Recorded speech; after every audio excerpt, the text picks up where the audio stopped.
বাইরের ইনফ্লুয়েন্সার মার্কেটিংটা অনেক বেটার কলকাতায় আমি দেখেছি না, আমি ওর সাথে যদি কোলাবরেট করি মানে she is like a competitor. Delhi মুম্বাইয়ের ইনফ্লুয়েন্সার্সরা যেরকম চার্জ করে এক একটা ভিডিওতে, কলকাতার ইনফ্লুয়েন্সার্স বা ক্রিয়েটার্সরা আনফর্চুনেটলি চার্জ করতে পারে না। ফুল টাইম এটাকে করা চ্যালেঞ্জ। কোনো কোনো মাসে অনেক আর্নিং হয়, কোনো কোনো মাসে কিন্তু হয় না। ফার্স্টেই না কোলাবরেশন ব্র্যান্ডস পাবো এই জিনিসটা ভাবাটা কিন্তু খুব বড় ভুল। প্রথমে কিন্তু বার্টারে কাজ করতে হবে। Reels it is very easy to grow on social media. দুটো ব্র্যান্ডসের এক্সপেকটেশন ছিল যে এর আগের ভিডিওগুলোতে তো মিলিয়ন ভিউজ গেছে, তা আমারটাই কেন যাচ্ছে না। ডুয়ালিপার একটা কনসার্টে একটা মেয়ে দিয়েছিল ওই যে এসআরকে যে গানের রিমিক্সটা কনসার্ট আছে কোল্ড প্লে। এখনো অনেকে এটা ভাবছে যে আমি কিন্তু অ্যাজ অ্যান ইনফ্লুয়েন্সার হয়তো টিকিটটা পেয়েছি। অফিসে পিপল আর ভেরি সাপোর্টিভ, ফলোয়ার্সই আছে কিন্তু অ্যাক্টিং খুব একটা ভালো পারে না। তখন I think definitely it's a mismatch.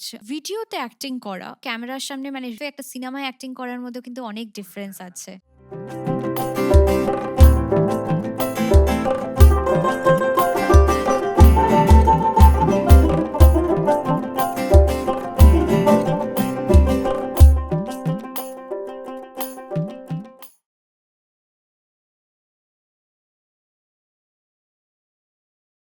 নমস্কার, বৈঠকখানার নতুন পর্বে আপনাদের সবাইকে স্বাগত। সবাইকে জানাই মেরি ক্রিসমাস। আশা করি ক্রিসমাস আপনাদের সবাই খুব ভালো কেটেছে। আমাদের বছর প্রায় শেষের দিকে, তো প্রায় বছরের শেষের এপিসোডটা আমরা একটা খুব সুন্দর একজনকে ডেকেছি এখানে কথা বলার জন্য। তিনি বেশ কিছুদিন ধরে কন্টেন্ট ক্রিয়েশন করে যাচ্ছেন।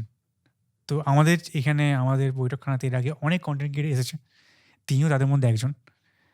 এবং তার কন্টেন্ট ক্রিয়েশনটা আমি স্পেশাল করে বলছি এই কারণের জন্য, আমাকে আমার টিম যখন তার প্রোফাইল সাজেস্ট করেছিল অ্যাজ এ হোস্ট তার দেখার জন্য, তো আমি খুব কম এরকম, জানি না ওয়ার্ডটা বলা ঠিক হবে কি না, বাট ঠিক আছে আমি এটা বলবো না, খুব ক্লিন প্রোফাইল জায়গায় আমি বলতে খুব পছন্দ করি, কারণ ওনার কথাবার্তা খুব ভালো, উনি খুব সুন্দরভাবে জিনিসকে রিপ্রেজেন্ট করেন কন্টেন্ট ক্রিয়েশন সম্বন্ধে। আমি এর আগে ওনার কাজ দেখেছি, তো আমার নিজস্ব ব্যক্তিগতভাবে খুব ভালো লেগেছিলো। তো সেই ভালো লেগা থেকেই আমি আমার টিমকে বলেছিলাম আমি অবশ্যই কাজ করতে চাই। আজকে তিনি সময় বের করে এখানে এসেছেন আমাদের স্টুডিওতে আমার সঙ্গে কথা বলতে, এবং আমাদের বছরের শেষটা তাকে দিয়ে হবে। তো আজ চলুন তার সঙ্গে আমরা একটু কথাবার্তা বলি, আমরা একটু তার সম্বন্ধে জানার চেষ্টা করি কন্টেন্ট ক্রিয়েশনের ভালো দিক খারাপ দিক সব কিছু নিয়ে। চলুন আপনার সঙ্গে আলাপ করিয়ে দিই আজকে আমাদের অতিথি পল্লবী ঘোষ সঙ্গে। নমস্কার পল্লবী। নমস্কার, তোমাকেও নমস্কার, আর সবাইকে মানে সব ভিউয়ার্সদেরকেও নমস্কার। আর কেমন আছো? ব্যাস চলছে এই অফিস আর কন্টেন্ট, ইউটিউব, ইনস্টাগ্রাম এই করেই চলছে। আমি তুমি বলছি। হ্যাঁ হ্যাঁ প্লিজ বলো। তো অফিস করতে করতে তুমি করে কন্টিনিউ করছো? হ্যাঁ, কোথায় মানে কাজ? আমি লাস্ট 6-7 ইয়ার্স ধরে জবেও আছি, প্লাস কন্টেন্টও বানাচ্ছি। মানে অন অ্যান্ড অফ, কন্টেন্টটা একটু অন অ্যান্ড অফ ছিল বিকজ এক বছরের মতো আমি বাইরেও ছিলাম, কলকাতার বাইরেও ছিলাম, তো তখন একটু বন্ধ ছিল। কিন্তু আবার আসার পর মানে ফিরে আসার পর আবার নতুন করে একদম মানে পিআর করা নিজেকে আর কি, কন্টেন্ট বানানো, সো ওইভাবেই বাহ! চলছে। তো অফিসের সময় কিভাবে ম্যানেজ করছো? এই কোয়েশ্চেনটা আমাকে মোটামুটি সবাই জিজ্ঞেস করে থাকে। সো অফিসের সাথে করাটা সত্যিই ডিফিকাল্ট, কারণ 9 to 5 জব কিন্তু 9 to 5 9 to থাকে? 5 থাকে না। তুমি বাজে এক্সাক্টলি। একটা কথা বলে ফেললে কিন্তু। 9 to 5 তো থাকে না। আর প্রথমত 9 to 5 তো নয়, 9 to 6 থাকে হ্যাঁ, এখানে। 9 to সো 9 থাকে actually. Technically 9 to 9, yeah. So সেটার সাথে ম্যানেজ করাটা খুব ডিফিকাল্ট হয়ে যায় অ্যাট টাইমস। মানে অফিস থেকে আসার পর আর এনার্জি থাকে না, কিন্তু ব্র্যান্ডের ডেডলাইনস থাকে, প্লাস আমি নিজে ছোট ছোট মিনি ব্লগস টাইপের বানাই, সেগুলোরও একটা ইয়ে থাকে যে আমাকে আপলোড করতেই হবে। সো রাত জেগে জেগে মানে রাত্রি 2-3টে অবধি জেগে ভয়েস ওভার করে সেটাকে পুরো রেডি করে রেখে মানে শিডিউল করে তারপরে ঘুমাতে যাও, আবার সকালবেলা ঘুম থেকে উঠে আর কি দৌড়ানো অফিসে। সো এইভাবেই চলছে, ইট ইজ ভেরি টাফ, কিন্তু আর কি মানে জবটা ছাড়তে পারছি না এটাই। জব ছাড়ার দরকার আছে কি খুব একটা?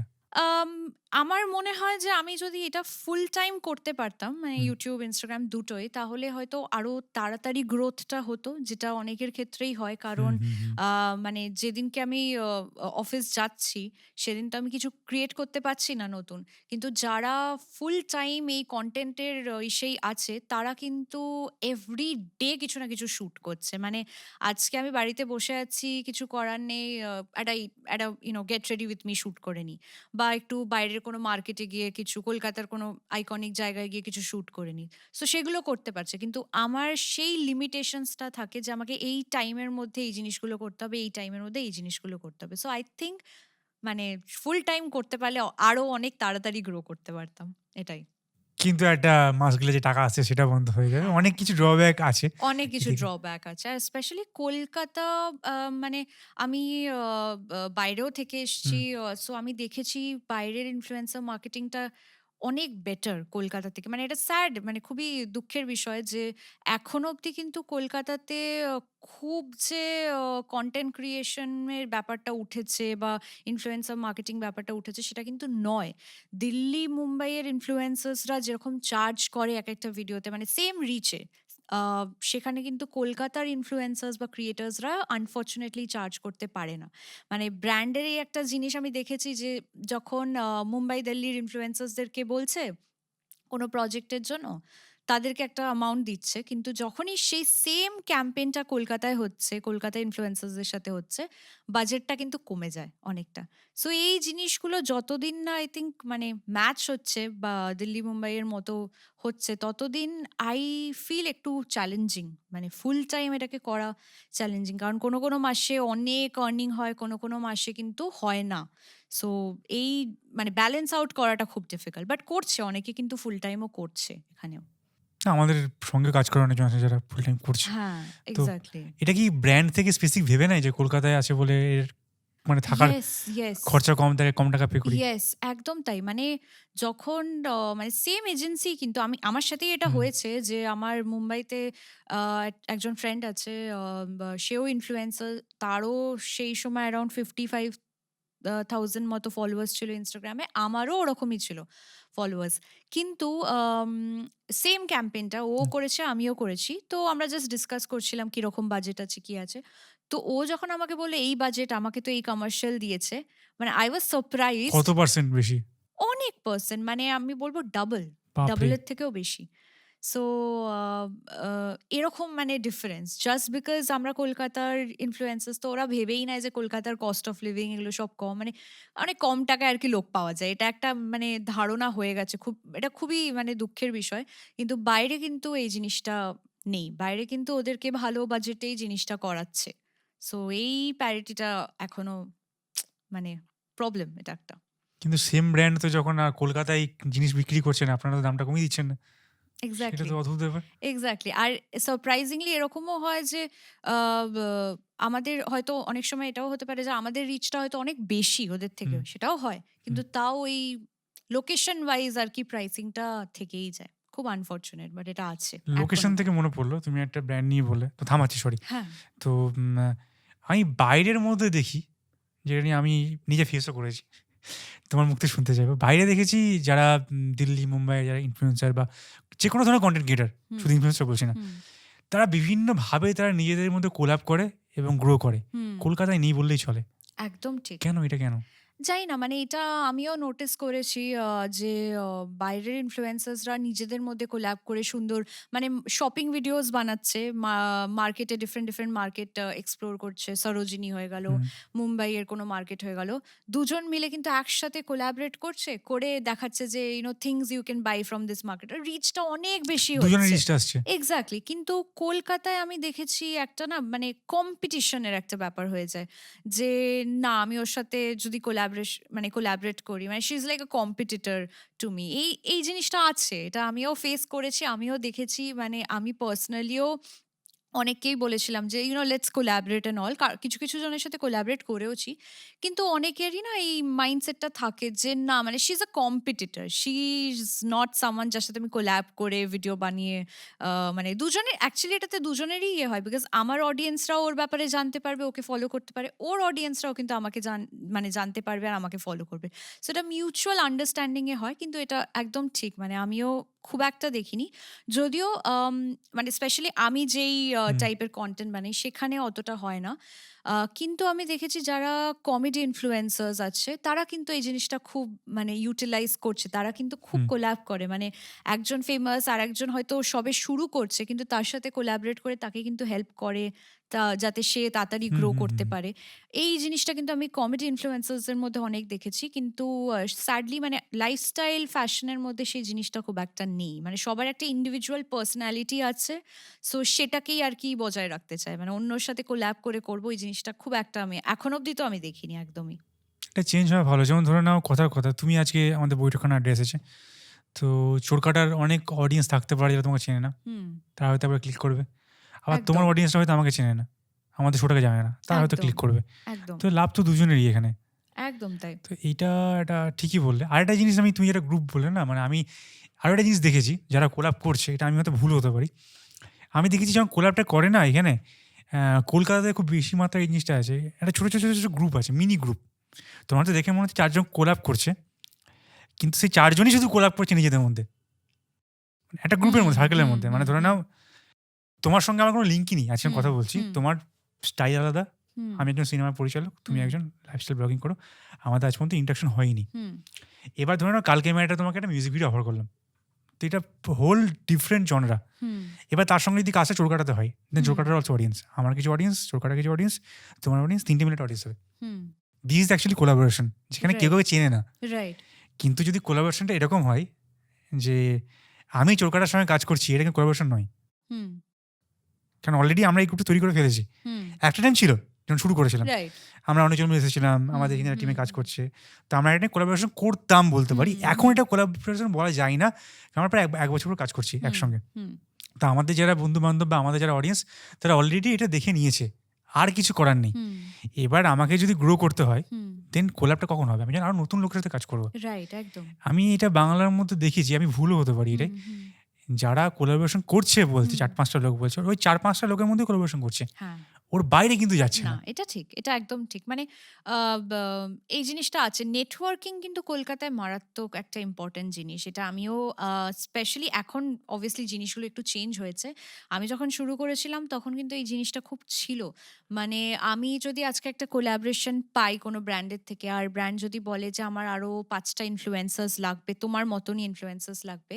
আমি কিন্তু আমার ওই চেনা জানা সার্কেলের মধ্যেই জিনিসটাকে বলব যে মানে they are looking for someone, so আমি তোকে রেফার করছি বা তোকে এই জিনিসটা এখনো আছে। একদম ঠিক, এটা আছে। আর আই থিঙ্ক এটা থাকবেও। এটা ভুল বলবো না, কারণ সবার একটা পার্সোনাল থাকে, পার্সোনাল রিলেশনশিপ থাকে। তাদেরকে যদি হেল্প করতে চাই, আই মিন ইটস ওকে। আর এটা আগে তো আমি অনেক দেখেছিলাম, এখন তাও চেঞ্জ হয়েছে। এখন কিন্তু ব্র্যান্ডস আর ওই গ্রুপিজমের ব্যাপারটা আর অত করে না। মানে কারোর কন্টেন্ট যদি ভালো লাগে আর তার কন্টেন্ট দিয়ে যদি রিচ পায়, তাকে কিন্তু অ্যাপ্রোচ করবে, ইন্ডিভিজুয়ালি অ্যাপ্রোচ করবে। জাস্ট বিকজ ওকে চেনে, ওর থ্রুতে করছে, ওই জিনিসটা এখন আর অতটা হয় না। কিন্তু আগে ইনিশিয়ালি আমি দেখেছিলাম যে মানে তোমাকে একটু গুড বুকসে থাকতে হবে এই পার্সনটার সাথে, কারণ অনেকগুলো ব্র্যান্ডস হ্যান্ডেল করে বা এর নেটওয়ার্কিংটা খুব ভালো। এই জিনিসটা ছিল আগে অনেকটাই। এখন কমেছে এটা বলছো। এখন অনেকটাই কমেছে আমার মনে হয়। আমি জানি না মানে ফুড ব্লগিং ইন্ডাস্ট্রিতে এখনো হয়তো এটা হয়, কারণ আমি এখনো দেখেছি ফুড ব্লগার্সরা কিন্তু একসাথে একটা কোথাও যায়, গিয়ে ডিফারেন্ট জিনিস ও ট্রাই করছে ফুড না। ব্লগাররা তো একটা কাইন্ড অফ একটা বাংলা টলিউডের পর যদি একটা কোনো ইন্ডাস্ট্রি থাকে, সেটা বাংলা ফুড ব্লগাররা। ভাই তারা নিজেরাই সেলিব্রিটি, নিজেরাই কেক কাটছে, নিজেরাই ঘুরে বেড়াচ্ছে। আমি মানে এত হ্যাপেনিং লাইফ তো আমি প্রসেনজিৎও দেখি না। বুম্বাদাও এত কিছু করে না। সিরিয়াসলি বলছি, আমি ছোট করছি না। মানে আমি এতটা না, হ্যাপেনিং না, লাইফ কাউকে দেখি সত্যি। না। দে সত্যি আর তাই। Doing so much. অ্যান্ড ওরা মানে একদিনে এতগুলো ইভেন্ট কভার করে, মানে হ্যাঁ, সেই এন্থুটা থাকতে হবে, এত এনার্জি থাকতে হবে। মানে আমরা তো একটা হ্যাটস অফ করেই রিয়েলি। হয়ে যায়। বাট ওরা কিন্তু করে ওই ওরা ফুড এনার্জিটা ব্লগিং নিয়ে। করার জন্য আমি দেখি ভোর ৪টা থেকে গিয়ে বসে থাকে। মানে সত্যিই তাই। ভাই, আমাদের এখানে সিনেমার কল টাইম দিই সকাল ৭টা, রাতেই লোকে বলে দাদা প্লিজ একটু ১ ঘন্টা পরে হতে পারে, আমি রাতে থেকে যাবো। তখন বলতে হয় না ভাই, সূর্য ডুবে যাবে, না, না, আগে শেষ সত্যি। করতে হবে।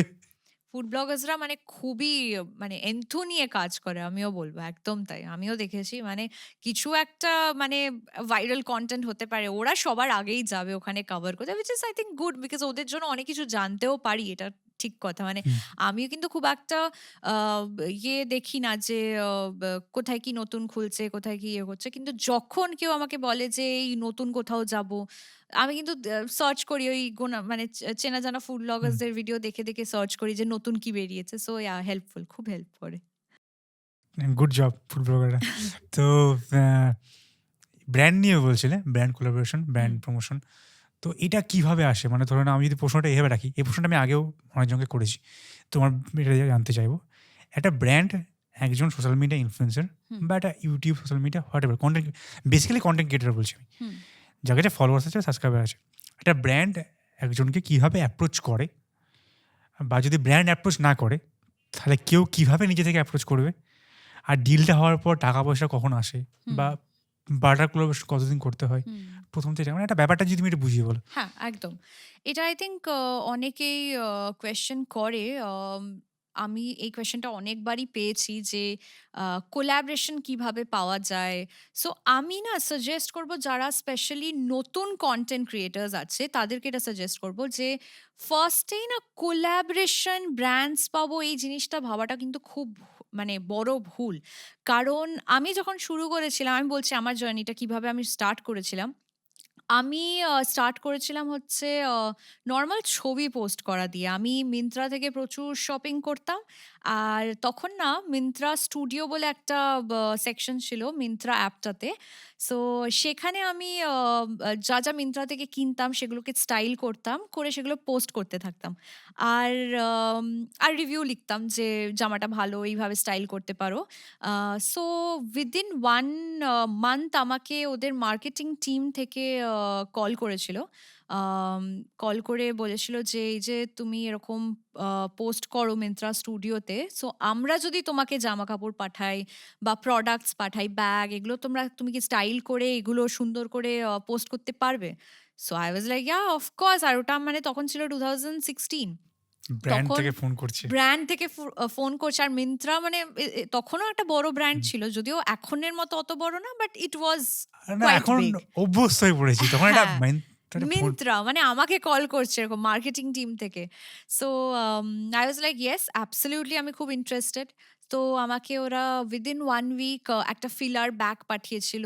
ড্রেসবেরি থেকে একটা পালাজো আর একটা টপ পাঠিয়েছিল স্টাইল করার জন্য। আর তার সাথে একটা এরকম কার্ড মানে এখনো আমার কাছে আছে ওই একটা লেটার একটা কার্ড পাঠিয়েছিল যে তুমি কলকাতার ওয়ান অফ দি টপ আরকি আ তখন তো ইনফ্লুয়েন্সার ছিল না, ব্লগার বলতো অ্যাকচুয়ালি।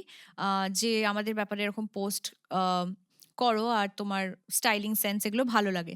সো এইভাবে আমাকে একটা লেটার করে পাঠিয়েছিল। তো আমি ওইভাবে স্টার্ট করেছিলাম কিন্তু। আমি যখন ফার্স্ট এ পোস্ট করতাম Instagram এ আমি কিন্তু এইটা মাথায় রেখে করিনি যে আমাকে একদিন Myntra অ্যাপ্রোচ করবে। আমি randomly Myntra স্টুডিওতেও পোস্ট করতাম, Instagram এও পোস্ট করতাম। সো ওইভাবে আমি কিন্তু আমার জার্নিটা শুরু করেছিলাম অ্যান্ড আস্তে, আস্তে আমি দেখলাম যে আচ্ছা আমার স্টাইলিং সেন্সটা লোকের ভালো লাগছে। আমি কিন্তু উইদিন 2 আই থিংক 2-3 মান্থস এর মধ্যে আমার 10,000 ফলোয়ার্স হয়ে গেছিল। আর লোকজন প্রচুর কমেন্ট করতো। আর তখন রিলস বলে ব্যাপারটা কিছু ছিল না। ইট ওয়াজ অল ছবি, স্ট্যাটিক পোস্ট। সো ওইভাবে শুরু করেছিলাম। সো আগেই যদি আমি ভাবতাম যে আমাকে ১০ টা ব্র্যান্ডের সাথে কাজ করতে হবে, then I don't think so সেটা পসিবল হতো। আগে নিজের কনটেন্ট বানাতে হবে। এটা অনেকেই মানে বোঝে না যে একটা পোস্ট করার পরেই কিন্তু কোনো ব্র্যান্ড এসে বলবে না, "I want to collaborate with you."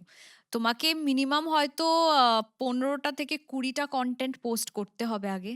তারপরে হয়তো সেটা যদি ভালো রিচ যায়, ভালো লাগে ব্র্যান্ডের, দেন ব্র্যান্ড অ্যাপ্রোচ করবে। সো ওইভাবে জিনিসটাকে ভাবতে হবে। আগে নিজের কনটেন্ট বানাও। আমি জাস্ট একটা এক্সাম্পল দিচ্ছি। অ আ তুমি যদি ফ্যাশন নিয়ে কনটেন্ট বানাতে চাও আজকে, তাহলে তুমি সুন্দর একটা বাড়িতে সেটআপ করো। সেটআপ করে তুমি গেট রেডি উইথ মি বানাও বা তুমি ফ্যাশনের কোনো স্টাইলিং টিপস দাও তোমার অডিয়েন্সকে। আর ওটা করতে থাকো। তুমি ১০ টা ভিডিও বানাও, ২০ টা ভিডিও বানাও। তারপরে তোমার যখন একটা অলরেডি একটা ভিডিওর একটা ব্যাংক হয়ে যাবে, মানে আমি যদি খুলে দেখি যে অনেকগুলো রিলস আছে, তখন তুমি কিন্তু নিজেও ব্র্যান্ডকে অ্যাপ্রোচ করতে পারো। এই অ্যাজাম্পশনটা অনেকের থাকে যে, "না, আমি ব্র্যান্ডকে অ্যাপ্রোচ করলে ব্র্যান্ড কি ভাববে আমার ব্যাপারে? যে আমি খুব নিডি।" প্লিজ ব্র্যান্ড কিন্তু ওটা ভাববে না। ব্র্যান্ড যদি কাউকে দিয়ে ভালোভাবে প্রমোট করাতে পারে কেন করাবে না?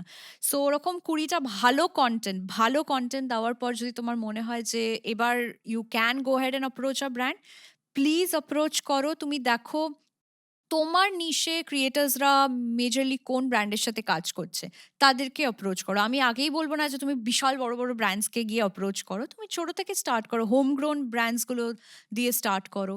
অ্যান্ড করতে করতে ওরা যখন তোমাকে প্রোডাক্টস পাঠাচ্ছে, তুমি সেগুলো দিয়ে স্টার্ট করো। প্রথমেই কিন্তু পেড কোলাবোরেশন হয়তো পাবে না, প্রথমে কিন্তু বার্টারে কাজ করতে হবে। মিন্ত্রাও কিন্তু আমি বার্টারেই করতাম, মানে আমাকে জিনিসপত্র পাঠাতো, আমি সেগুলোকে স্টাইল করে ইয়ে করতাম।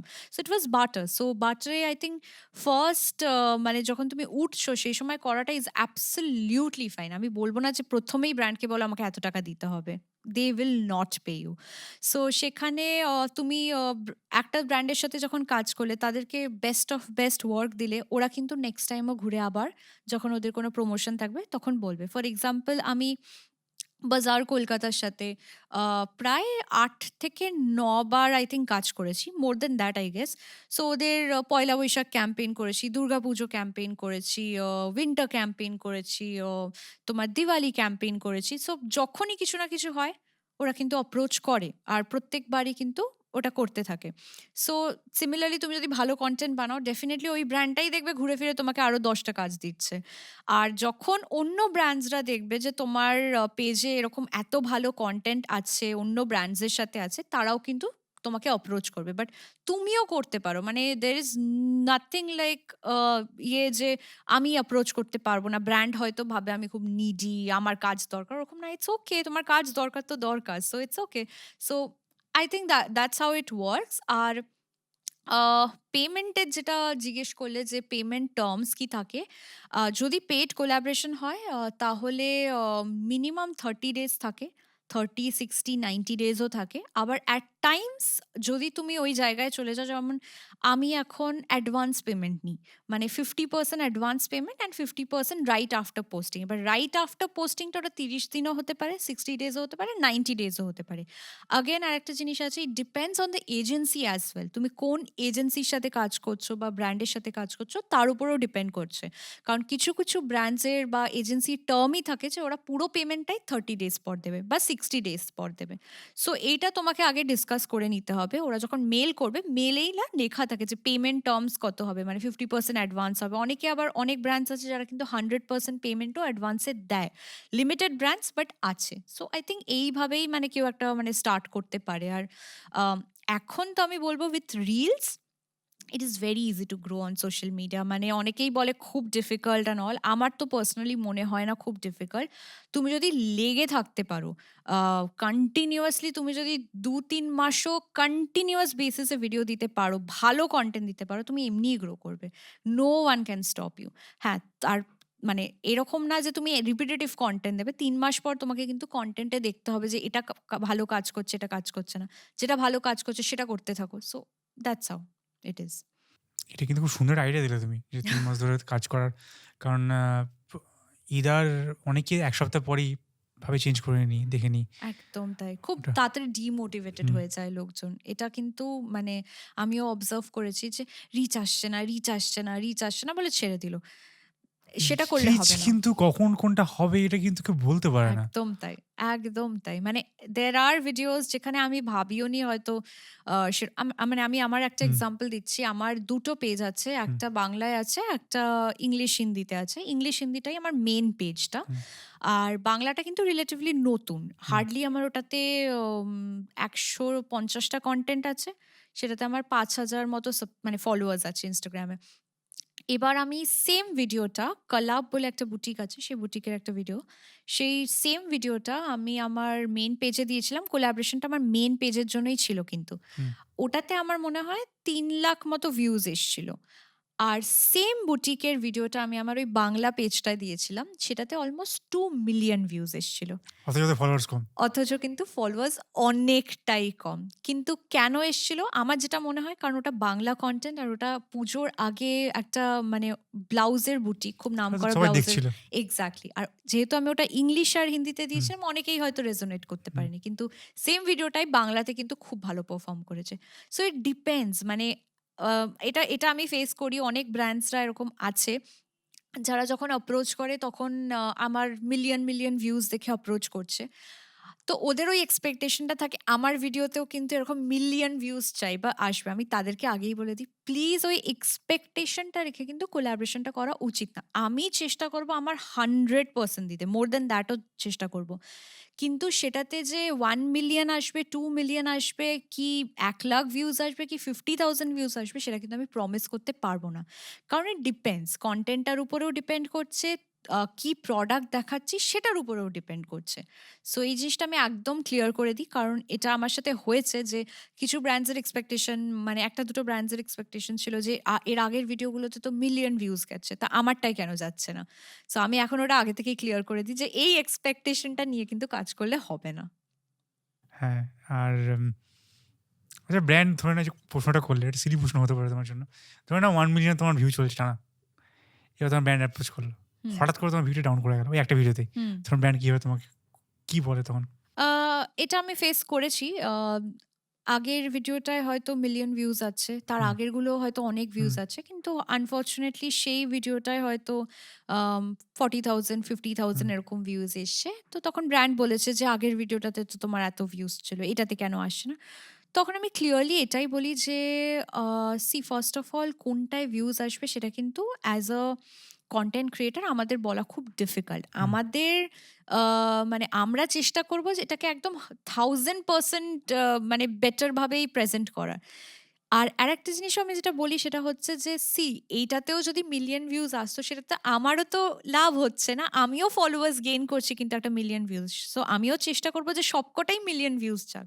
সো আ এটাতে যখন যাচ্ছে না তো আই থিংক নেক্সট টাইম মানে লেটস ট্রাই সামথিং এলস। এটা মানে আমার সাথে হয়েছে রিসেন্টলি যে তারা বলছে, "না, আমরা তো এটা ফার্স্ট টাইম করছিলাম ইনফ্লুয়েন্সার মার্কেটিং। এরপর তাহলে আর করব না।" তো আই সেড কি মানে এই মাইন্ডসেটটা থেকে বেরোতে হবে। যে আমার সাথে রিচ আসেনি এই ভিডিওটাতে বলে অন্য কারো সাথে আসবে না সেটাও কিন্তু না। হয়তো তার প্রোফাইলে ইট মাইট ওয়ার্ক। আমার প্রোফাইলে হয়তো it did not work because এই টাইপের ভিডিও আগে আমি অনেক শেয়ার করেছি, আগে দেখে নিয়েছে লোকজন। সো অতটা ইন্টারেস্টেড লাগেনি জিনিসটা। অন্য কারোর প্রোফাইলে হয়তো চলতেও পারে। সো আমি এটাই বলি আর জেনারেলি এটা হয় না খুব। পেমেন্ট নিয়ে কোনো সমস্যা করেন না তো দুম করে? না, না। যে পেমেন্ট নিয়ে কিন্তু আ রিচ কমে গেছে টাকা দেবো না। না, না, না, না। এটা আচ্ছা। আমি কারোর মধ্যে দেখিনি। ইভেন এটাও হয়েছে যে একটাতে রিচ আসেনি। কিন্তু তারা কিন্তু আমাকে পরেও আবার ডেকেছে। ডেকে আবার কাজ করিয়েছে। সেটাতে বিশাল রিচ এসছে। সো আমি এখন যেমন আমি একদম ক্লিয়ার করে দিই যে মানে ওই এক্সপেকটেশন নিয়ে থাকলে কিন্তু হবে না। তো তার মানে তুমি বলতে চাইছো যে ব্র্যান্ডের সঙ্গে কোলাবোরেশন করতে গেলে অ্যাম মানে যদি তারা হ্যাঁ করে দেয় একবার, হুম। তাহলে সমস্যাটা খুব একটা হয় না। না, খুব একটা হয় না। আম যেটা সমস্যা হয় অনেকের ক্ষেত্রে সেটা আমি মানে আমি যেটা অবজার্ভ করেছি সেটা হচ্ছে যে কোয়ালিটি অফ দ্য ভিডিও নিয়ে হতে পারে। মানে ভিডিওর কোয়ালিটিটা হয়তো ভালো লাগলো না। যেরকম কোয়ালিটি এক্সপেক্ট করেছে সেটা লাগলো না। কিন্তু সেটাও এখন অনেক লিমিটেড। ভালো এজেন্সির সাথে যদি কাজ করো তাহলে ভালো এজেন্সিরা কিন্তু পুরো একটা প্রপার পিডিএফ ফাইল পাঠায়। আম যেখানে না লেখা থাকে যে তোমাকে কি কালারের আউটফিট পড়তে হবে, কি ব্যাকগ্রাউন্ডে শুট করতে হবে। আর মানে স্পেশালি জুয়েলারি ব্র্যান্ডের যদি কোনো ভিডিও থাকে তাহলে কিন্তু এই যে আমি হাতে রিংস পরে আছি এগুলো কিন্তু পরা অ্যালাউড না। ইয়াররিংস পরে আছি কিচ্ছু অ্যালাউড না। সো ওইগুলো না সব লেখা থাকে। স্কিন কেয়ার ব্র্যান্ডস এর জন্য জেনারেলি লেখা থাকে যে মেকআপটা একদম মিনিমাল হতে হবে বা নো মেকআপেই তুমি ভিডিওটা শুট করো। সো এই জিনিসগুলো লেখা থাকে বলে অতটা ডিফিকাল্ট হয় না। আর সেকেন্ডলি ব্যাকগ্রাউন্ড অ্যাপ্রুভ করিয়ে নিতে হয়, আউটফিটও অ্যাপ্রুভ করিয়ে নিতে হয়। মানে আমি এই ৩ টে লুক ক্রিয়েট করছি। এই ৩ টে লুকে কি জামা পরছি সেগুলো কিন্তু পাঠাতে হয়। মানে যে পিআর যে কোঅর্ডিনেট করছে তার সাথে কিন্তু এগুলো শেয়ার করতে হয়। সো সে ওগুলো দেখবে, সে ব্র্যান্ডকে পাঠাবে। সে ব্র্যান্ড এবার বলবে যে, "না, এটার জায়গায় এটা পড়ো বা এটার জন্য আরেকটা অন্য অপশন পাঠাও।" এটা কিন্তু হয়। আর সেকেন্ডলি আরো অনেক কিছু মানে রুলস থাকে। যেমন জুয়েলারি ব্র্যান্ডে যদি শুট থাকে তাহলে নেইলস শুড বি ভেরি মানে প্রিম অ্যান্ড প্রপার। নেইলস গুলো একদম মানে তুমি ফেক নেইলস লাগাও, নেইল এক্সটেনশন করো but it should look very nice. It shouldn't look very clutter. ওই মানে একটু উঠে আছে ওইসব হলে চলবে না। এগুলো আগের থেকেই কিন্তু এখন বলে দেয়। তো আই থিংক অতটা অসুবিধা তাই জন্য হয় না। যাক তাহলে তো খুব ভালো ব্যাপার। একটা শর্টেড ওয়েতে চলে এসেছে। হ্যাঁ, হ্যাঁ, অনেকটাই সর্টেড। ভালো এজেন্সি, ভালো ব্র্যান্ডসরা অনেকটা সর্টেড ওয়েতেই কিন্তু কাজ করে। আমি যেরকম টাইপের কনটেন্ট করি জেনারেলি মানে বড় ব্র্যান্ডসও করি প্লাস ছোট, ছোট হোম গ্রোন ব্র্যান্ডসেরও হুম, কাজ করি। হোম গ্রোন ব্র্যান্ডসের অত ডিমান্ড থাকে না। ওরা চায় তুমি ভালো রিচ দাও।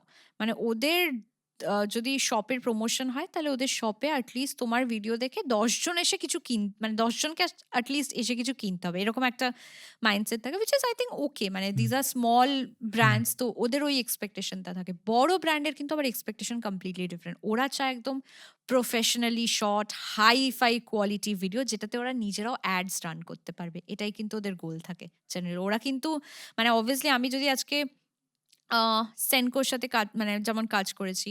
ওদের কিন্তু ওই এক্সপেকটেশন নেই যে আমার ভিডিও দেখে কতজন এসে জিনিস কিনছে। ওদের চাই সুন্দর একদম কালেকশন দেখানো ভিডিও যেটা অডিয়েন্সের ভালো লাগবে। That's it.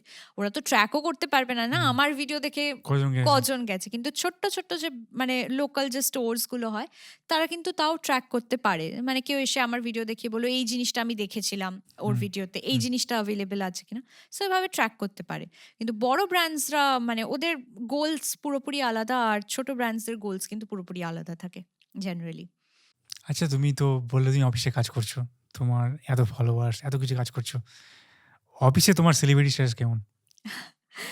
অফিসে মানে সবাই জানে যে আমি কোলাবরেটও করি প্লাস ইনস্টাগ্রামও অনেক দিন ধরে করি but people R very supportive মানে বাহ! ইভেন এর আগের অফিসেও তাই ছিল খুবই সাপোর্টিভ ছিল আর সবাই এনকারেজও করতো যে এটা কর ওটা কর ইভেন এই অফিসেও তাই মানে সবাই খুবই সাপোর্টিভ অ্যান্ড এনকারেজ করে इवन आइडियाज़ देय अरे मैंने ये देखा था ये वाला ऐसे ट्राई कर सकते हो तो মানে they are very very supportive about it so ওই জিনিসটা কিন্তু আমি একদমই ফেস করিনি কারণ আমি শুনেছি অনেকেরই অফিসের অনেক প্রবলেমস মানে অফিসের সিনিয়র্সরা না বাট নিজেরই যে কলিগসরা আছে তারাই একটু প্রবলেম ক্রিয়েট করে আমি শুনেছি মানে জেলাসি এইসব ব্যাপার আছে কিন্তু না আমার কলিগসরা ভীষণই ভালো মানে আগের অফিসেও তাই ছিল এই অফিসেও মানে একদম তাই কোনো মানে প্রবলেমই ফেস করতে হয় না আমাকে মানে পিপল আর ভেরি সাপোর্টিভ রাদার আমি কিছু মানে পোস্ট করতে না করতে আমি যদি কাউকে বলি যে এটা একটু লাইক আর একটু হুম। কমেন্ট করে দে তার আগেই দেখি ওদের কমেন্ট চলে এসছে হাউ সো লাকি এরকম ইউ আর। খুব সাপোর্টিভ সবাই এরকম করলে কারা পায়? সত্যি তাই। মানে আমার যে টিমও আছে তারাও খুবই ভালো। মানে আমার আন্ডারে যেই টিম হুম। আছে সোশ্যাল মিডিয়ার তারাও খুব ভালো। তারাও মানে দেখতে থাকে আমি কি পোস্ট করেছি। যেই পোস্ট করেছি সঙ্গে, সঙ্গে ওদেরই কমেন্ট দেখবো সবার আগে চলে এসছে। "ওহ! ইউ লুকিং নাইস, বহুত আচ্ছা কালেকশন है।" হয়তো ভিডিওটা একটুখানি দেখে ছেড়ে দিল। বাট কমেন্ট করবে, লাইক করবে। এটা করে সবাই। খুব লাকি। মানে তুমি একটা জায়গায় কাজ করছো কারো আন্ডারে, দেন তোমার আন্ডারে টিম আছে। একদম। ম্যাচ করছো কিভাবে? সো ম্যাচ করছি কিভাবে আগেন ভেরি এনকারেজিং পিপল মানে আমারও যে সিনিয়র্স আছে হুম, তারাও খুব এনকারেজিং মানে আমার রিসেন্টলি এই সময়তে একটা আর্টিকেল বেরিয়েছিল আমার একটা ইন্টারভিউ হুম, টাইপ বেরিয়েছিল সেটা কিন্তু আমি কারোর সাথে শেয়ার করিনি মানে অফিসের কারোর সাথে ওইভাবে শেয়ার করিনি ওরাই উল্টে গ্রুপে পাঠিয়েছে আমাদের যে অফিসের হুম। গ্রুপ আছে গ্রুপে পাঠিয়ে বলছে কংগ্রাচুলেশনস বলবে তো সবাই কংগ্রাচুলেট করছে হাউ লাইক ওকে সুইট। মানে আমি কিন্তু কিচ্ছু পাঠাইনি ইভেন আমি যে ক্লায়েন্টস হ্যান্ডেল করি ক্লায়েন্টও? হ্যাঁ, মানে সারপ্রাইজিংলি ক্লায়েন্টও। ঘুম থেকে উঠেছি সকালবেলা গ্রুপ চেক করছি। ক্লায়েন্ট গ্রুপে আমি ভাবলাম কোনো ইম্পোর্টেন্ট কাজের জন্য হবে। খুলে দেখছি মেসেজ করেছে, "found about you on a newspaper. Congratulations Poly" I was very surprised. So ক্লায়েন্টও মানে সবাই খুবই সাপোর্টিভ অ্যান্ড এখন না মানে ওই জিনিসটা আই থিংক এখন আর নেই অতটা যে তুমি জব করছো বলে সোশ্যাল মিডিয়া তোমার হ্যান্ডেলে কিছু পোস্ট করতে পারবে না। এই জিনিসটা আই থিংক অনেকটাই চেঞ্জ হয়ে গেছে। People are more open about it right now. Plus আমি যেই জবে আছি সেখানে আমাকে করতেই হয়। মানে আমি নিজে সোশ্যাল মিডিয়া মার্কেটিং এ আছি। আর এর আগেও আমি যখন ইসে ছিলাম হসপিটালিটি ইন্ডাস্ট্রিতে ছিলাম, সেখানেও আমি মার্কেটিং এ ছিলাম। সো সোশ্যাল মিডিয়া আমাকে এমনিই করতে হয় বাই ডিফল্ট। সো কেউ কিছু ওরকমভাবে ও আমি এটা করে না। নোটিস করিনি। তোমার প্রফেশনাল সোশ্যাল মিডিয়া হ্যান্ডেল করো? একদম আরে তাই। বাবা! এ তো মানে যাচ্ছে তাই ব্যাপার। একদম তাই। মানে অনেকেই এটা জানে না। কারণ আ আমি কিন্তু মানে মার্কেটিং ব্যাকগ্রাউন্ডের টেকনিক্যালি নয়। আমি করেছি ইঞ্জিনিয়ারিং। আচ্ছা। আমি ইঞ্জিনিয়ারিং করার পর মার্কেটিং এ ঢুকে গেছিলাম। ইঞ্জিনিয়ার সবকিছু করতে পারে ইঞ্জিনিয়ারিং বাদে। একদম তাই। আমি মানে জানি। It's so true. মানে আমার আ কলেজেই মেক্সিমামই তাই। মানে করেছে ইঞ্জিনিয়ারিং। কেউ অবভিয়াসলি এমএস করছে, বাইরে গেছে। আমারও ইচ্ছা তাই ছিল এমএস করব, বাইরে যাব। বাট সামহাউ আ মানে চেঞ্জ ইট টু মার্কেটিং আর এখন completely fully social media marketing করছি জবে। বাহ! বাহ! তো সোশ্যাল মিডিয়া মার্কেটিং ম্যানেজার বলতে পারবে। তুমি যদি কিছু অ্যাকচুয়ালি করতে হয় ডেজিগনেশনটা আমি তাই। তাহলে পল্লবী এভাবে গিয়ে বলবে যে হয় না মানে leading from the front. Pallavi এমন লিড করা শুরু করেছে নিজে একটা কোনো অন্য মাঠে গিয়ে খেলছে। আমাকে দেখো, আমাকে দেখো। এরকম হতে হবে। আমার না, সবকিছু ম্যাচ করে গেছে বাহ! একদম। খুব ভালো ব্যাপার। তো সোশ্যাল মিডিয়া থেকে মনে পড়লো। রিসেন্টলি একটা জিনিস হচ্ছে, এটা আমার লাস্ট কিছু টপিকেও উঠে এসেছে। আ আমি একজন পরিচালক হিসেবে সাপোর্ট করি না একদমই। সেটা হচ্ছে গিয়ে আ সোশ্যাল মিডিয়া ইনফ্লুয়েন্সারদের হুম, রিচ দেখে হুম, তাদেরকে হঠাৎ করে সিনেমায় ঢুকিয়ে দেওয়া হচ্ছে। হুম, এবং তাদের সিনেমার মান পড়ে যাচ্ছে প্রচুর জায়গায়। আমি হুম। দেখতে পাচ্ছি। তো এটা নিয়ে তোমার কি মতামত এবং তুমি কি অফার পেয়েছো এরকম কোনো কাজ থেকে? বা তুমি কি ভাবছো? আ অনেস্টলি আমি এইটার জন্য কোনো অফার পাইনি। মানে হুম, সোশ্যাল মিডিয়ার জন্য কোনো অফার পাইনি। বাট আমি যখন মানে কলেজে পড়তাম, স্কুলে পড়তাম, তখন মানে আমি অফার পেয়েছিলাম সিরিয়াল করার হুম, জন্য।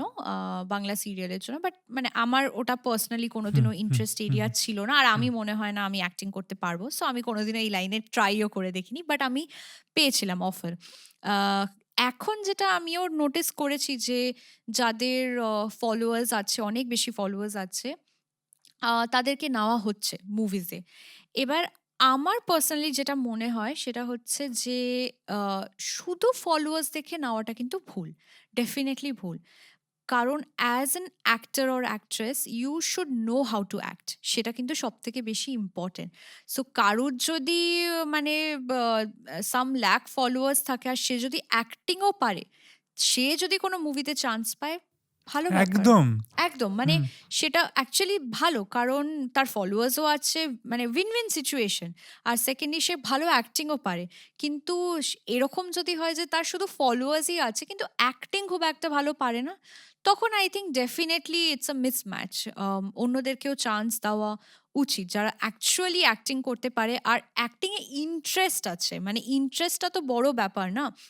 আমার আজকে মনে হলো যে আমি একটা সিনেমায় রোল করব, আমি চলে গেলাম। সেটা তো পসিবল না, না? মানে আমাকে আগে অ্যাক্টিংটা শিখতে হবে, জানতে হবে। আমার to do to do list থাকতে হবে যে এগুলো করা উচিত একটা অ্যাক্টর হওয়ার জন্য। সো সে মানে তার যদি ফলোয়ার্সও থাকে এট দ্য সেম টাইম সে যদি অ্যাক্টিংও করতে পারে দেন ভেরি গুড। কিন্তু যদি সে অ্যাক্টিং না করতে পারে বাট জাস্ট বিকজ তার অনেক ফলোয়ার্স আছে তাকে চান্স হলো, I think that is not a nice thing. আমার পার্সোনালি এটা মনে হয়। একদম। আমারও সেটাই মনে হয় যে যদি কেউ অভিনয় করতে জানে, একদম। মানে আমি একটা জেনেরিক ভাবে বলছি। হুম, কাউকে হুম। আমি যদি অন্য কোনো একটা ফিল্ডের জনপ্রিয়তা দেখে তাকে আমি অন্য জায়গায় নিচ্ছি, তাহলে তাকে সেটা জানতে হবে। একদম তাই। নাহলে তো নিয়ে লাভ নেই না? তাহলে তো একদম। জিনিসটা খুব বাজে হবে। আজকে আমি থোড়াই বলতে যাবো যে জাসপ্রীত বুমরাহকে কেন ইন্ডিয়ান ফুটবল টিমে ক্যাপ্টেন করা হচ্ছে না? এটা তো হয় না, না ব্যাপারটা মানে দুটো ডিফারেন্ট জিনিস। হুম, ঠিক আছে? তো এটা আমারও মনে হয় যে যারা ভালো অভিনেতা, হুম, যেমন আমাদের বাংলায় উমেশ খুব ভালো অভিনয় করছে এখন হুম, হুম, এবং হুম, খুব ভালো কনটেন্ট ক্রিয়েটর।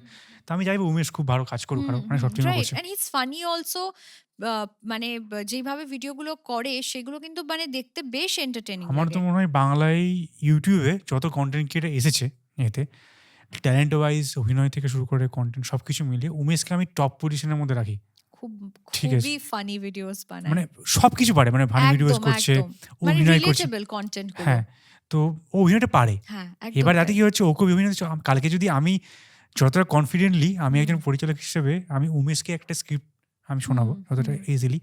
আমি হয়তো কালকে হয়তো কারো ২-৩ মিলিয়ন সাবস্ক্রাইবার আছে। হুম। কিন্তু সে অ্যাক্টিং এসে যদি ব্লগ বানায়, রাইট। আমি পারব না করতে। না। এটা একদম তাই। হয় না। আর আরেকটা জিনিসও আমার মনে হয় সেটা হচ্ছে আ ভিডিওতে অ্যাক্টিং করা আর একটা ক্যামেরার সামনে মানে রিয়াল লাইফ এ একটা সিনেমায় অ্যাক্টিং করার মধ্যেও কিন্তু অনেক খুব সুন্দর ডিফারেন্স একটা উদাহরণ আছে। দিচ্ছি। খুব ভালো এটাই। টপিক তুললে। খুব সম্ভবত ভদ্রমহিলার নাম সীমা পাওয়ার। আচ্ছা। সীমা পাওয়ার নাম কি বোধহয় মোস্ট প্রবাবলি। যিনি বার্লি বরফিতে কৃতি সেননের মা ছিলেন। ওকে, ঠিক ওকে। আছে?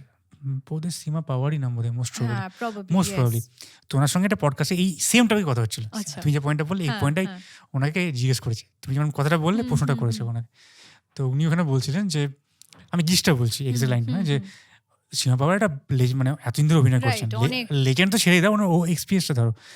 এবার তুমি যদি তার পাশে কাউকে একটা নিয়ে আসো হুম, অভিনয় করতে, সে সেই ম্যাচটা করতে পারবে না। তারপরে কি?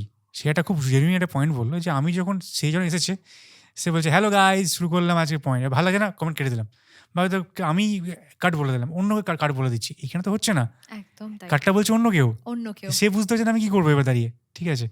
তো তাকে তুমি নিয়ে এসে এখানে ছেড়ে দিচ্ছ এমন একটা জায়গায় যেটা প্ল্যাটফর্ম, যেমন ধরো না তুমি একটা ফ্যাশন নিয়ে কাজ করছো, আমি সিনেমা পরিচালক, তুমি যদি আমাকে সিনেমা পরিচালনা করতে বলো আমি ইজিলি কমফোর্টেবল। তুমি দুম করে একটা আমাকে কাপড় ধরিয়ে দিলে, একটা জ্যাকেট ধরিয়ে দিলাম, ধরে বলো হ্যালো গাইস, আমি আমি তো বুঝতে পারবো না কীভাবে বলবো, একদম তাই, অ্যাটলিস্ট একদম। আমাকে 2-3টে ডেমো লাগবে, ডেমো লাগবে, হ্যাঁ। ঠিক আছে, ট্রেনিং যে লাগবে। কি হচ্ছে। এবার এখানে ভিডিওটা 30 সেকেন্ড বলে আমাকে হয়তো 5 সেকেন্ড দেখা যাবে এবং একটা হাসি খুশি আছে বলে আমার কাছে এটা কঠিন না অতটা। কিন্তু সেম জিনিসটাই আমি যদি একটা ক্যারেক্টার তুলে দিই তোমাকে, ধরে নাও যে একটা ক্যারেক্টার আছে পল্লবী গুহ, যার উপর এরকম একটা ক্যারেক্টার যে এটা করে, তখন কিন্তু তুমি যে জিনিসটা করছো ওখানে এটা তো নিখুঁতভাবে ওখানে করতে হবে না, কিন্তু ভালো লাগে না? একদম এটা একটা কঠিন জিনিস। একদম তাই। মানে ক্যামেরায় আমরা যখন কিছু শুট করি, ভ্লগস হোক বা এই যে ফ্যাশন শুটস গুলো আমরা যে করি, সেগুলোতে কতগুলো টেকস থাকে। মানে দেখলাম ভাল লাগছে না, আরেকটা নেই। দেখলাম ভাল লাগছে না, আরেকটা নেই। কিন্তু আই থিংক ফিল্মে তো সেটা হয় না, না? শুটিং এ মানে একজন ডিরেক্টর থাকবে, সে যখন বলবে ভাল লাগছে না আরেকবার করো, it's a completely different thing, completely different thing. So আর মানে এটা তো ফোনে যেটা বানানো হয় বা ক্যামেরাতে অন্য কেউ শুট করে দিচ্ছে, সেটাও নিজের একটা কমফর্ট লেভেলে থাকে। মানে আমি জেনারেলি আমার যে ভিডিওগ্রাফার তার সাথেই আমি শুট করি। আমার ৩ জন ভিডিওগ্রাফার আছে, ৩ জনের সাথেই মোটামুটি শুট করি। সো আমার ওই কমফর্ট লেভেলটা আছে। বাট যখন একটা এরকম একটা সেটআপে চলে আসবো যেখানে মানে ডিরেক্টর আছে, আরো অ্যাক্টরস আছে, আরো মানে লোকজন ক্রিউ মেম্বার্স আছে, তাদের সামনে যখন শুট করতে বলবে ওই সেম জিনিসটা, তখন হয়তো আমার মনে হবে যে না আমি তো এটা পারি না। সো এটা মানে ডিফারেন্স ডেফিনেটলি আছে, অনেকটাই ডিফারেন্স আছে। আমি যারা প্রোডাকশন হাউস থেকে যারা রিচ করছে আমি তাদেরকে বলবো যে পুরো মিডিয়ামটা ইজি, মানে অলরেডি অডিয়েন্সরা ভাবে যে অভিনয় করাটা কী আমার বড় ব্যাপার, ও করে দিলেই হলো, ঠিক আছে? ব্যাপারটা এরকম নয়। মানে যারা একদম না। প্রোডাকশন হাউসে আসেন যারা, তাদেরকে বলবো মানে আপনারা কিন্তু খুব বাজেভাবে নিজের প্রোডাক্টটাকে ক্ষতি করছেন, ঠিক আছে? মানে এটা কিন্তু মানে আজকে যদি যতটা ইজিলি ওকে ব্র্যান্ড বলতে পারবে যে আমার সিনেমাটা ভিডিওটা ভালো শ্যুট করে দাও, ওর জন্য শ্যুট করা তো ইজি। একটা সিনেমা কিন্তু শ্যুট করতে গেলে টাকাটা আপনারই খরচা হবে, ঠিক আছে? সেকেন্ড টাইম করাটা, তো এটা ভেবে নিন, দেখে নিন কী হচ্ছে, কারণ যেদিকে কালচারটা নিয়ে যাচ্ছেন অলরেডি মান পড়ছে, এটা কিন্তু মান পড়বে। এবং যারা সিনেমায় কাজ করতে আসছে ইনফ্লুয়েন্সাররা, তারা কিন্তু এর জন্য দায়ী নয়, কারণ তারা জানে না আজকে আমি যদি ওকে ডাকি একটা সিনেমায়, হয়তো আমার এটা মনে হতে পারে যে পল্লবীর ফেসটা অমুক ক্যারেক্টারের মতো যাচ্ছে, আমি ওকে কন্ট্যাক্ট করতে পারি, এটা সবার ক্ষেত্রেই করতে পারি। আমার এখানে যারা ক্যামেরা করতে তাকে বলতে পারি যে ভাই তুই আয়, তোর মুখটা দেখে আমার মনে হচ্ছে ক্যারেক্টার করতে পারবি, এই স্বাধীনতা আমার আছে।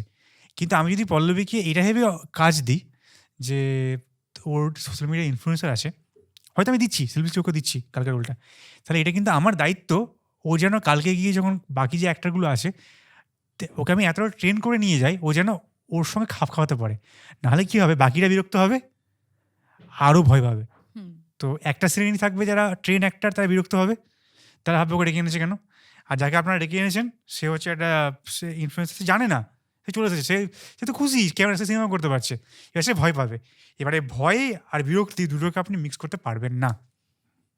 আমি এই একটা কারণের জন্য আমি নিজে একজন পরিচালক হিসেবে এই জায়গাটাতে দূরে থাকি, ঠিক আছে? তো বা যদি আমি নিয়েও কোনো দিন ভবিষ্যতে কাউকে, আমি এমন কাউকে নেবো যেটা পারে, আমি চেষ্টা করবো তাকে ট্রেন করার। এবার যদি না পারে গিয়ে সেটা সেটা আলাদা ব্যাপার, মানে টাইমটা দেবো তাকে দেবো। তো আমি প্রচুর এখন কাজ দেখি, সিনেমায় দেখি, সিনেমাতে কাকে আগে নিয়ে নেওয়া হয় ভাই, আমি মানে দেখে ভাবি বলিউডে তো কাকে আগে নেওয়া হচ্ছে, মানে যাদেরকে আমি আমি যাচ্ছিও না। তো আলটিমেট আমি বলছি যে এই জায়গাটা একটু দেখুন, মানে এই মিডিয়ামটাকে নিয়ে, মানে এত বলছি কারণ সিনেমাটাকে ভালোবাসি, তো তো এটা একটা অনুরোধ। তো যাই হোক, টপিকে ফিরে আসি। একদম। আমি বেশি বলে ফেললাম। না, না, একদম ঠিক আছে। আচ্ছা, তো এখন তো শীত পড়ে গেছে আমাদের, তো নতুন বছরও আসছে, নতুন বছরের অনেক ইভেন্ট, বিয়ে থাকতে পারে, গান বাজনা প্রচুর থাকে, ঘোরা থাকে। তো তোমার কি প্ল্যান, কীরকমভাবে এনজয় করছো? অনেস্টলি আমার তো মানে অনেকগুলো প্ল্যানস আছে। কারণ আমার বন্ধুদের বিয়ে, ফাইনালি বন্ধুরা বিয়ে করছে। ২ টো বন্ধুর বিয়ে। আর সেকেন্ডলি আমি ঘুরতে যাচ্ছি, মুম্বাই ঘুরতে যাচ্ছি। At the same time concert আছে কোল্ডপ্লের। ওরে বাবা! মানে এটা আমি ইনস্টাগ্রামে পোস্ট করেছিলাম। আর তারপরে তো মানে কমেন্টস এর পর কমেন্টস। কোল্ডপ্লের টিকিট পেলে কি করে? গ্রহ নক্ষত্র এক্সাক্টলি। কি করে বুক করলে? সবাই কিন্তু না মানে এখনো অনেকে এটা ভাবছে যে আমি কিন্তু অ্যাজ অ্যান ইনফ্লুয়েন্সার হয়তো টিকিটটা পেয়েছি। মানে বুক মাই শো থেকে হয়তো আমাকে টিকিটটা দেওয়া হয়েছে। অ্যাকচুয়ালি এটা কিন্তু না, আমি কিন্তু পয়সা দিয়ে যাচ্ছি। পুরো ট্রিপটাও আরে কিন্তু পয়সা পড়ে আসবে। তুমি ক্লিকটা করলে কি করে বলো? ওকে, এইটা মানে আমি ক্রেডিটটা নেব না। কারণ এটা আমার ২ টো বন্ধু আরকি। ওরা দুজনই একমাত্র পেয়েছে। সো লিমিট ছিল ৪ টে করে পার হুম, পারসন টিকিট হুম, আরকি কাটতে পারবে। সো আমরা সবাই ট্রাই করেছিলাম। সবাই মানে ফোন, ল্যাপটপ সব নিয়ে বসেছিলাম। কিন্তু সে তো ওয়েবসাইট ক্র্যাশ করে খুবই হুম। খারাপ অবস্থা হয়ে গেছিল। কিন্তু তার মধ্যে ২ টো বন্ধু মানে ওরা দুজনই একেবারে মানে কিউয়ে একদম ফার্স্ট এর দিকে পেয়েছিল। আর ওরা দুজনই কেটেছে। তো ৪ টে ৮ টা টিকিট তোমরা তো ৮ টা ওইভাবে। টিকিট পেয়েছো? ইয়েস, ভাই কি বলছে? ইয়েস।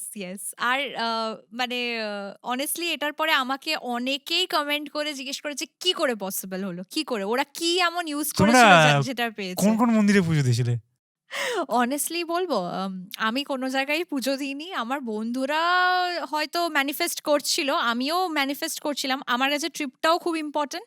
মানে সব বন্ধুরা মিলে যে একসাথে এই যে ঘুরতে যাচ্ছি, এই জিনিসটা আমার কাছে আরো বেশি ইম্পোর্টেন্ট। মানে কোল্ডপ্লে কনসার্টে মজা হবে অফকোর্স মানে আ ডেফিনিটলি মজা হবে সবাই মিলে যখন যাচ্ছি। কিন্তু এই যে সব বন্ধুরা মিলে একটা ট্রিপ করছি মানে আমরা কিন্তু মুম্বাই কোল্ডপ্লের কনসার্টের আগেই যাচ্ছি আরকি। মানে ঘুরবো-টুরবো, তারপরে কনসার্ট অ্যাটেন্ড করবো, তারপরে আবার ঘুরবো, দেন ফিরে আসবো। এরকম প্ল্যান। সো হুম। ওই বন্ধুদের সাথে ঘুরতে যাওয়ার মজাটাই আলাদা। সো ওইটা নিয়ে আরো বেশি এক্সাইটেড আমি। ৮ খানা টিকিট। মানে কোল্ডপ্লেও মনে রাখবে। যাই হোক আমি আর কি বলবো? মানে কিন্তু আমার স্যাডলি না আমরা কিন্তু আলাদা, আলাদা দিনে পেয়েছি। মানে একদিনে পাইনি টিকেট। মানে স্যাটারডে, সানডে হচ্ছে ইয়াহ এটা আর কি বলবো? I am so sorry. ঠিক আছে। ৪ জন ৪ ভাগ্য জন ওরকম করে দেয় না। ঠিক এভাবে আছে। There is a God. I know. ওইভাবে আমরা যাচ্ছি আরকি। বাট ঠিক আছে মানে it's going to B fun. Yeah! Experience হবে একটা খুব। তো ১ম দিন যারা দেখে আসবে, তো ১ম দিন আমি ওফ! ১ম দিন যাচ্ছি। সেকেন্ড দিন যারা যাচ্ছে তাদের কি কষ্ট হবে মানে এটা শুনতে। আমি বুঝতে পারছি তারা বেচারা খুব কষ্ট হবে শুনতে।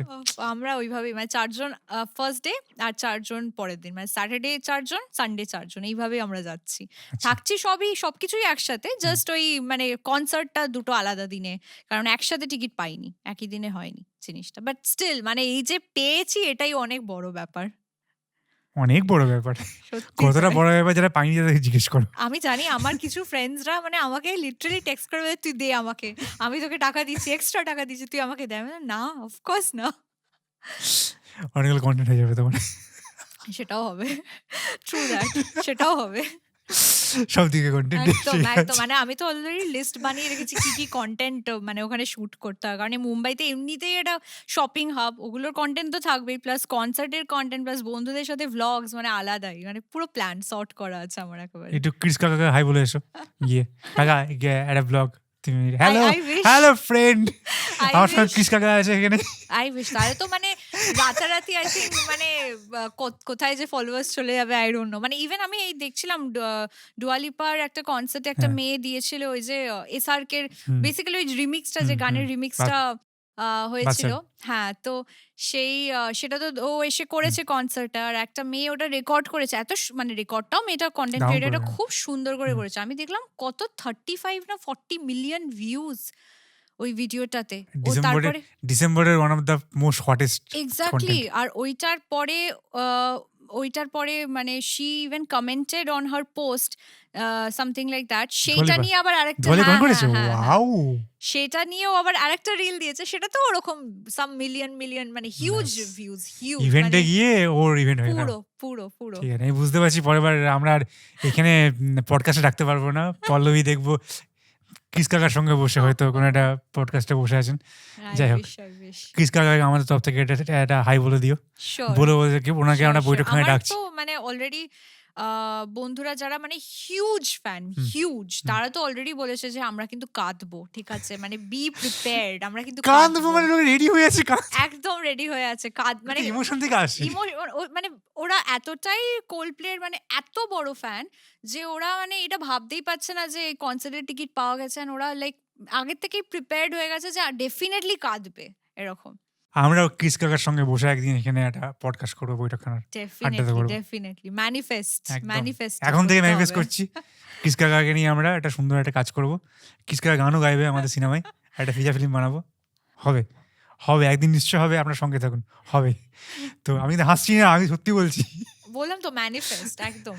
ঠিক আছে, কেন সোনম কাপুর কাজ করেছিল, হোয়াই নট আস। Yeah. তো যাই হোক, আমরা ফিরে আসি আমাদের এখানে। তো নতুন বছরে কি কি রেজলিউশন? আমি কোনো রেজলিউশনস রাখি না, ভেরি অনেস্টলি, আমিও রাখি না। বিকজ পসিবল না, মানে আমি ভাববো এত কিছু, আলটিমেটলি কিছুই হয় না। সো আমি ওটা মানে চেষ্টাটাও করি না, একদমই আমি চেষ্টা করি না, যাই হোক, আমার তো মনে হয় রেজলিউশন রাখলে সেগুলো হয় না। একদমই হয় না। মানে আমি প্রত্যেক বছর মানে আগের বছর থেকে মানে দিস ইয়ার থেকে আমি আর কি একদম ডিসাইড করেছি করব না। তার আগের বছর তাও ভেবেছিলাম যে এটা করতে হবে, এটা কিছুই হয়নি আলটিমেটলি। সো নো রেজলিউশন, মানে যেরকম চলছে চলবে, ভালো কাটলেই হলো, বছরটা ভালো কাটলেই হলো, দ্যাটস অল। খুশি থাকলেই হলো। খুশি থাকলে। আর আরেকটা জিনিস যেটা আগে না বুঝতাম না, সেটা হচ্ছে হেলথ ইজ ওয়েলথ বলে না, ইটস ভেরি ইম্পর্টেন্ট। মানে হেলথের থেকে মানে ইম্পর্টেন্ট আর কিছু হতে পারে না। কারণ আমি নিজে দেখছি এক একজনের মানে ফ্যামিলিতেও হুম। আমি দেখছি হেলথ যদি ভালো না থাকে না কিছুই করতে ইচ্ছা করবে। সো সেটা সব থেকে ইম্পর্টেন্ট। সো সেটা ভালো থাকলেই সব আর কি উইল ফল ইন প্লেস আমার মনে হয়। বন্ধুদের বিয়ে তো হচ্ছে বললে, তোমাকে নিয়ে চাপ দিচ্ছে না লোকজন, বন্ধুরা কবে? হ্যাঁ, দিচ্ছে তো অলরেডি। মানে যেই বন্ধুটার বিয়ে হচ্ছে যার ফার্স্ট বিয়ে আরকি, সে তো আমার বাড়িতে আসলে মানে সবসময় আমার মা-বাবাকে বলতে থাকে, "আন্টি ওর বিয়েটা এবার দাও না আন্টি, এবার কবে দেবে? ওর তো বয়স হয়ে যাচ্ছে।" ওটা মানে কনস্ট্যান্ট। ও আমি বিয়ে করছে বলে ওর FOMO আমি হচ্ছে একটা আসলে। জিনিস বুঝতে পারি না, মানে আজ থেকে কিছু বছর আগে আমাকে মানে যতটা বাড়ি প্রেশারাইজ করেছে, এখন বন্ধুদের বিয়ে হয়ে যাবে তারা প্রেশারাইজ বেশি করে। এটাই। ভাই তোরা বিয়ে করেছিস কর না, খুশি থাক না, মানে আমাদের সঙ্গে তোর কি সমস্যা? কিসের জেলাসি ভাই? এক্সাক্টলি। কারণ আমার মানে মা-বাবা যতটা প্রেশার দেয়, অতটা প্রেশার দেয় না, টু বি ভেরি অনেস্ট। বন্ধুরা বেশি প্রেশার দেয়। মানে কবে বিয়ে করবি? আর মানে আমার ইভেন কাজিনসরা ওরা তো মানে প্লে লিস্টও হয়তো বানিয়ে রেখেছে যে এগুলো করব, এইগুলোতে নাচবো। আর আমি বললাম বিয়ের ডেটই ঠিক তোমার হয়নি তো বন্ধুদের বিয়ে ঠিক এরকম। হয়নি না? হুম, হুম। এখনো কোনো বন্ধু বিয়ে করেনি। বেশ একটা বছর পর যারা এখানে, যেসব বন্ধু-বান্ধবদের বন্ধুরা বিয়ে করে নিয়েছে, সিঙ্গেল আছে আমার মতো, ঠিক আছে? তাদেরকে আমি বলে রাখছি, এটা মেনে নেবেন, ঠিক আছে? তোমার কিছু বন্ধু থাকবে যারা, যখন তুমি সিঙ্গেল, হুম, তোমার বাকি কিছু বন্ধু মানে 4-6টা বন্ধু। তোমার 3টে বন্ধু সিঙ্গেল, 3টে বন্ধু বিয়ে করে নিয়েছে। এবার এই 3টে বন্ধু তোমাকে বলবে বিয়ে কবে করছিস, বিয়ে কবে করছিস? আর এখান থেকে 3টে বন্ধু বললে বিয়ে খুব বাজে জিনিস। হুম, এখান থেকে যে বন্ধুরা বিয়ে করে নিল সে হুম, কিন্তু দলে চলে যাবে ওদিকে। হুম। এবার এরকমভাবে দেখবে কোনো এক মাসের কোনো একদিন যে বন্ধু তোমার মাথা খাচ্ছে বিয়ে করা উচিত, সেই বন্ধুটা কোনো একদিন এসেছে প্রচণ্ড বিরক্ত, প্রচণ্ড ঝগড়া নিয়ে, বিয়ে করবি না ভাই, বিয়ের থেকে বাজে জিনিস কিচ্ছু নেই। সত্যি, হ্যাঁ। আমি তো বলি ভাই, আমি তো বলি বিয়ের থেকে বাজে জিনিস কিচ্ছু নেই, তুই তো বলিস বিয়ে করতে হবে, তুমি মেনে নিও, বন্ধু বিয়ে করছো তো, আসবে এদিনও আসবে। কি ঠিক বলছি তো? না, না যাক, আশা করি সত্যি। আমার বন্ধু বান্ধবরা দেখছেন এটা, তাহলে খুব চাপ হয়ে যাবে, আমি আর চা খেতে যেতে পারবো না। সরি ভাই, আমি কিচ্ছু বলিনি, ইয়া কিছু পুরো। তো আমরা ফেরত আসছি। হ্যাঁ। তো তোমার বাড়ির লোকজন হুম, যারা আছে, তোমার বাড়ি তো কলকাতাতেই, হুম, রাইট? হুম। তো কন্টেন্ট ক্রিয়েশন থেকে শুরু করে একটা বেশ নতুন ধরনের জিনিস, তোমার বাড়ির লোকের মত কি ছিল একটু স্টার্ট করেছিল, হাউ দে আর? বাড়ির লোক তো ভীষণই সাপোর্টিভ এটা নিয়ে। মানে বাড়ির লোক, রিলেটিভস থেকে শুরু করে সবাই খুবই সাপোর্টিভ। আর অনেস্টলি আমি এতদূর মানে আসতে পেরেছি সেটার জন্য ডেফিনিটলি মা-বাবাকে অনেকটা ক্রেডিট দিই। কারণ মা-বাবা প্রচুর হেল্প করে আমাকে, প্রচুর। মানে শুট করতে, মানে সেট আপ করে দিতে, করে দিতে, এগুলোতে কিন্তু প্রচুর হেল্প করে। ইভেন একেক সময় হয় যে আমার কোনো ছোট লোকাল ব্র্যান্ডস কভার করতে হবে। সেখানে আ হয়তো সেরকম বাজেট নেই যে আমি একটা ভিডিওগ্রাফারকে নিয়ে যেতে পারবো। সো আমার ফোন আছে, ভালো ভিডিও আসে ফোনে। সো আমি মাকে নিয়ে চলে যাই। ইভেন এই রিসেন্টলি এই ট্রেড ফেয়ারটা আমি কভার করেছিলাম। আ সো ওটাতে একটা মানে ভাবলাম যে একটা ভিডিওগ্রাফারকে নিয়ে যাবো। মানে সে তো বোর হয়েই যাবে ওটা শুট করতে, এত বড় একটা মেলা। তো ভাবলাম মাকেই নিয়ে যাই। তো মাকেই নিয়ে গেছি। মাই ভিডিওটা শুট করে দিয়েছে, ভিডিওটা পোস্টও করে দিয়েছি, ভালো রিচও যাচ্ছে।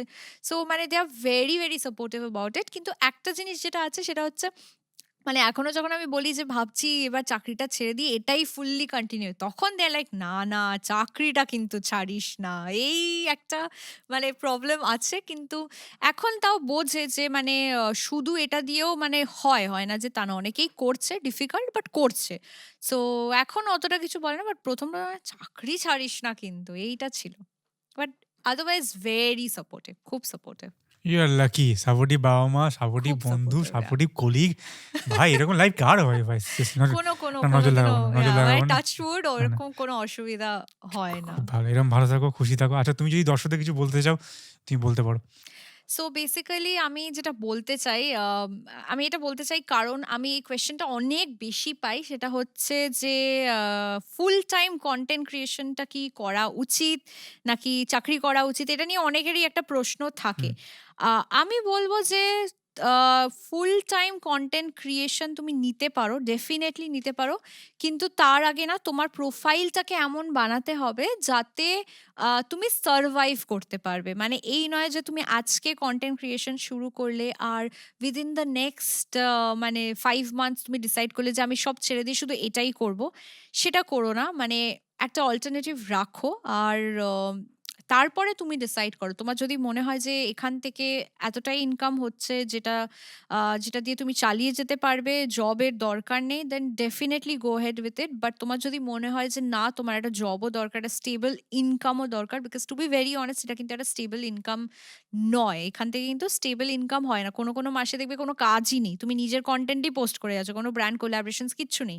কিন্তু আবার কোনো মাসে তুমি অনেক মানে তুমি সারাটা মাসই হয়তো ব্র্যান্ড কোলাবোরেশনসেই কাটিয়ে দিলে, অনেক আর্ন করলে, আবার নেক্সট মান্থে কিছু নেই। সো এই জিনিসটাকে ব্যালেন্স আউট করার জন্য যদি তোমাদের মনে হয় যে একটা জবের দরকার, একটা জব করা উচিত, একটা স্টেবল ইনকাম থাকা উচিত, দেন ডেফিনেটলি প্লিজ করো। আর এটার ব্যাপারে যদি খুব প্যাশনেট হও তাহলেই কিন্তু এটা করো। মানে ইট শুডেন্ট বি লাইক, মানে অনেককেই আমি দেখেছি যারা শুধু ব্র্যান্ড প্রমোশন পাবো, টাকা পাবো তার জন্যই করছে। That shouldn't B your aim, because at the end of the day এটা কিন্তু তোমাকে ভাবতে হবে যে তোমাকে নিজের একটা ব্র্যান্ড বিল্ড করতে হবে।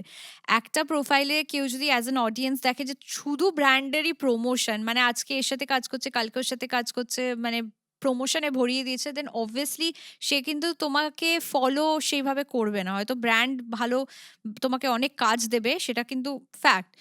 বাট ফলোয়ার্স হয়তো সেরকমভাবে পাবে না। কিন্তু অ্যাট দ্য সেম টাইম তুমি যদি নিজের ব্র্যান্ডটাকেও বিল্ড করো, মানে একটা কি বলবো, একটা রেশিও মেনটেন করো যে কিছুটা তুমি ব্র্যান্ড প্রমোশনস রাখবে, কিছুটা নিজের অর্গানিক কন্টেন্ট রাখবে যেটা লোকে শেয়ার করবে, যেটা হেল্প করবে লোককে।